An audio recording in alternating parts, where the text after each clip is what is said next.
War Department, December 27, 1860. Major Anderson, Fort Moultrie. Intelligence has reached here this morning that you have abandoned Fort Moultrie, spiked your guns, burned the carriages, and gone to Fort Sumter. It is not believed, because there is no order for any such movement. Explain the meaning of this report. John Buchanan Floyd, United States Secretary of War.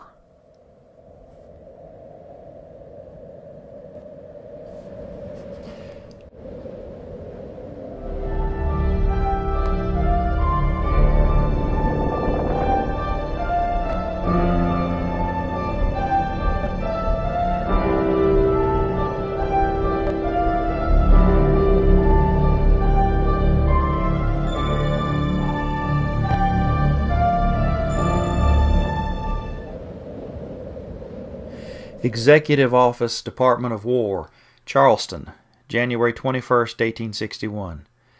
Major Robert Anderson.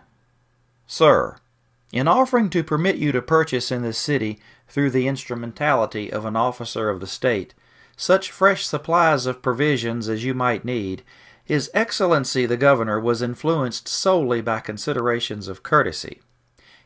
As to the matter of procuring your supplies, His Excellency is indifferent whether it is done by the officer referred to, or whether your market supplies are delivered to you at Fort Johnson by the butcher whom you say you have before employed. It is only insisted on that the supplies, if sent, shall be carried over in a boat under an officer of the state, who takes to Fort Johnson your daily mails. His Excellency desires me to say that he willingly accedes to your request as to the women and children in Fort Sumter, and that he will afford every facility in his power to enable you to remove them from the fort at any time, and in any manner that will be most agreeable to them. I am, sir, respectfully yours, D.F. Jameson.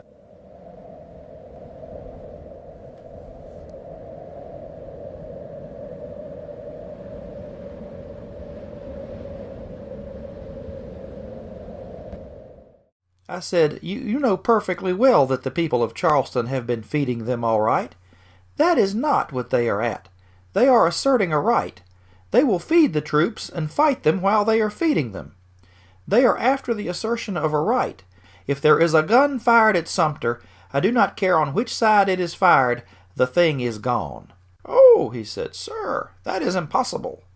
Sir, I said, if there is a gun fired at Fort Sumter, as sure as there is a God in heaven, the thing is gone. Virginia herself, strong as the Union majority in the convention is now, will be out in 48 hours.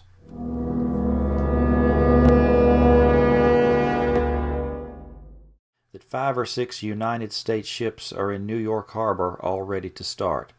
The United States steamer Pawnee has left Philadelphia suddenly for Washington, fully provisioned and ready to go to sea. It is probable that the efforts to reinforce Sumter may be made by sending in men in whale boats tonight.